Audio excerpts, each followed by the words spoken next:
There are two types of failures. There's good failure and there's bad failure. Failure is just like debt. There's good debt and there's bad debt. You have to know the difference between the two, because if you don't, you're going to be in debt for the rest of your life. You'll be a failure for the rest of your life if you don't understand the differences between the two. And I wasn't until I was 40 years old till I figured out there's actually good failure. There's not just failure, or all failure is bad. There is great failure. Failure that I try to practice now all the time, because I want to be a good failure in life, because a good failure will lead you to success. Here's a bit of a test for you. You tell me where you end up on this. Here's some of the differences between good failure and bad failure. And understand the major difference between the two is right here. It's in our heads. It's how do we view failure, and what are the steps are we taking after we fail. That decides whether it's going to be a good failure or bad failure. It's not how big it is or how small it is. It's right here. This is the battleground for failure. You're going to decide whether it's good, an asset to you, or it's bad, it's a liability to you. Here we go. A good failure is somebody who takes responsibility. And that's whether the failure was your fault or not. It doesn't matter. Are you taking responsibility for it? Do you own it? Because on the bad side it's somebody who blames and makes excuses. Oh, it wasn't my fault. It was the economy. It was our president. It was my mommy, or whatever it happens to be. We're not taking responsibility. That's the first step to making it a good failure. And it's critical. You can't bypass that. Accept responsibility.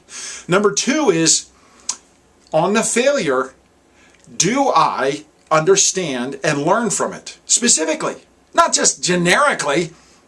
You have to have specific things from your failure. Did you learn from it? And if you didn't, then you'll fall into a bad failure and you won't learn anything from it, because you're too busy making excuses on why it wasn't your fault, and you'll make the same mistake over and over and over again. You see this with people with credit cards. They get out of debt, they file bankruptcy, they do whatever, they get it cleaned up, and they take a loan off their home and they pay it all off, and then they fall back into debt and they start spending more money than they make in the month, because they didn't learn the lesson. They didn't learn the specific lesson. It's not about money. It's about how you think and feel. It's your personality. What is it? What's the why? Why did you do it? Not what you did, because you know what you did. I spent too much money. Okay, but why did you spend too much money?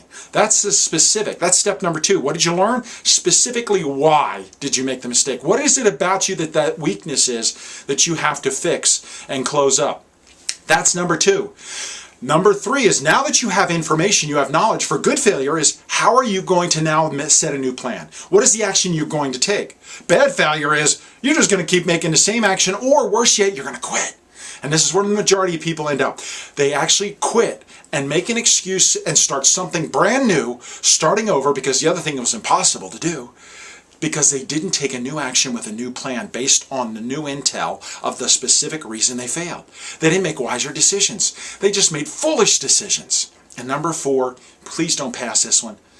You surround yourself, when you make good failures, you surround yourself with mentors. Men and women who can help you get from where you're at to where you want to be, because they've been there 100 times. They're hugely successful. Bad failures are people who surround themselves with crabs.